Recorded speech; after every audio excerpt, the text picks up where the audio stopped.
The drive up Hollow Ridge felt longer than it should have. The road was narrow and unlit, hemmed in by skeletal trees whose branches arched over the lane like bony fingers. Even in daylight, they looked skeletal, their twisted forms casting strange shadows over the hood of Lydia's car. But now, with dusk sliding toward night, the branches seemed to reach lower, as if trying to scrape something off her windshield. She had been here once before, years ago, when her grandmother was still alive. Back then, the old house had felt smaller, almost quaint, a tired relic of another era. But now, in the half-light, it loomed. Its steep roofline and dark windows rose like a silhouette against the sky, and for a moment, Lydia thought it looked aware. Not just there, but present, in the way another person would be. She parked at the edge of the gravel drive, the crunch of tires sounding loud in the stillness. No wind. No insects. No distant hum of cars.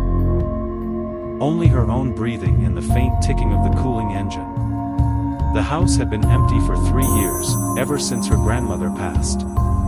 The plan was simple: pack up what could be salvaged, sign the papers with the realtor, and finally be done with it. But standing there, key in hand, Lydia realized she had underestimated how much the place unnerved her. The front door resisted when she turned the key, as though it had swollen against its frame.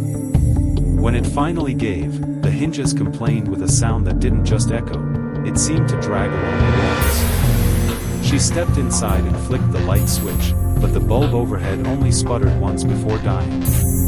Her phone's flashlight beam cut through the gloom, revealing dust motes swirling in the air like tiny, sluggish insects. The air smelled faintly of mildew and something else, something like burnt sugar left too long on the stove. The hallway seemed longer than she remembered. Her footsteps didn't sound right here. Too soft, as if the house were swallowing the noise. It wasn't until she reached the living room that she noticed the portrait. It hadn't been there before. A large oil painting, the frame ornate and cracked, hung over the fireplace. The subject was a woman, pale, with dark hair pulled into a bun, her eyes a shade of gray so light they almost looked white. Lydia felt a flicker of recognition but couldn't place it. The unsettling part wasn't her face, it was her gaze. The woman was looking directly at her. Lydia shifted to the side, and the eyes seemed to follow, just slightly. She told herself it was just an old painting trick. Still, she found herself turning her flashlight away from it. Somewhere deeper in the house, a floorboard creaked. Lydia froze. The sound had been subtle, a muted groan from the wood, the kind that came from weight shifting on old planks. But it was unmistakable. She wasn't alone. Her mind raced for logical explanations. Maybe the house was settling, maybe an animal had gotten inside, maybe. A second creak, closer. Her pulse thudded in her ears as she turned the flashlight toward the hallway. The beam illuminated only dust, peeling wallpaper, and a narrow path leading to the back of the house. No movement. No shapes. Still, she called out. "Hello? Is someone in here?" Her voice sounded small, swallowed by the thick, stale air. No answer. She took a step forward, the wooden floor protesting faintly under her weight. Then another step. Each footfall seemed to echo in places it shouldn't, as if the sound were traveling through the house in unpredictable ways. The kitchen door stood ajar, a sliver of darkness visible through the gap. She nudged it open with her foot. Inside, the air felt colder, as though the temperature had dropped by several degrees. On the counter sat a ceramic mug, the one with faded blue flowers that her grandmother used for tea. Lydia remembered washing it and putting it away after the funeral. Now it sat in the center of the counter, a ring of dampness beneath it. She reached out to touch it, but the moment her fingers brushed the ceramic, a drop of lukewarm liquid ran down the side. It was as if someone had just poured tea into it minutes ago. A faint tapping came from behind her. She spun around, beam darting across the tiled floor. The sound came again, a slow, deliberate tap-tap-tap, like It was coming from the far wall, near the window. But when she approached, the tapping stopped. The window looked out onto the backyard. In the pale light of the moon, the overgrown grass moved gently. No wind, yet the grass shifted. Not like it was blowing, more like something was moving beneath it. Lydia stepped back. She thought she saw movement in her peripheral vision, a shadow gliding across the wall behind her, but when she turned, nothing was there. The sound of creaking returned, only this time it was directly above her.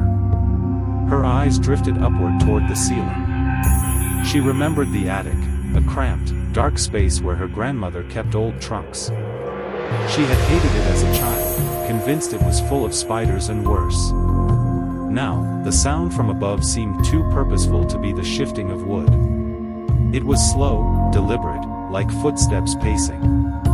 The attic ladder was in the hallway. She found herself walking toward it without entirely deciding to. When she reached it, she hesitated. The pull string dangled in the air, swaying slightly. She couldn't tell if it was her imagination, but it looked like it had just been used. Her phone buzzed suddenly in her pocket, startling her so much she almost dropped the flashlight.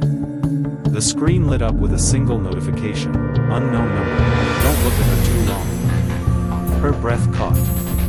She didn't know whether the warning referred to the portrait in the living room or whatever was pacing above her. Then, from the attic hatch, something scratched against the wood, slow, dragging, deliberate. Lydia's hand hovered just below the pull string. The scratching above her stopped. The silence that followed felt wrong, not peaceful, but watchful. The kind of stillness that made the hairs on her arms lift. Her phone buzzed again. Same unknown number. Same message. Only this time, the words were slightly different. She's closer now. Lydia stepped back from the ladder, her flashlight trembling in her grip. She could mean the woman in the portrait. Or something else entirely. Then, from the living room, she heard the sound of something heavy shifting, a dull scrape of wood against wood. Her gut twisted. That was where the portrait hung. She forced herself to look. The beam of light caught the edges of the ornate frame first, then the pale oval of the woman's face. Except the painting was no longer where it had been. It was lower. Much lower. The frame now rested against the floor, leaning slightly toward the doorway, as if it had been moved there to face her directly. The woman's painted eyes seemed brighter somehow, almost reflective, like they were catching a light source that didn't exist. Lydia's breath quickened. She took a step back, and the frame tipped forward with a dull thump, the canvas face now staring straight up at her from the floor. She didn't remember deciding to run, but her legs carried her toward the front door. Her hand closed around the knob, only to find it ice cold, so cold it burned. Somewhere deep in the house, a door slammed shut. Then another. The sound moved steadily toward her, one door after another closing in sequence, like a slow, methodical march. Her flashlight flickered. For an instant, the beam cut out entirely, and in that instant, she felt something standing inches behind her. The air pressed against her back, dense and heavy. When the light returned, the front door was wide open. She stumbled out into the night, gravel crunching under her feet. She didn't stop until she was halfway down the drive. Only then did she turn back. The house stood silent, dark. The front door was closed again, though she hadn't touched it. And there, in the upstairs window, the attic window, a pale face watched her. Not the painted woman. This face was real. It tilted its head slightly, like it was memorizing her. Then it stepped backward into the dark, and the window was empty. Was empty. Lydia didn't go back for her bag. She didn't care about the boxes she was supposed to pack. She drove away with the headlights carving a narrow path through the trees, not looking in the rearview mirror until she reached the highway. When she finally dared, she saw nothing unusual, just the empty road behind her.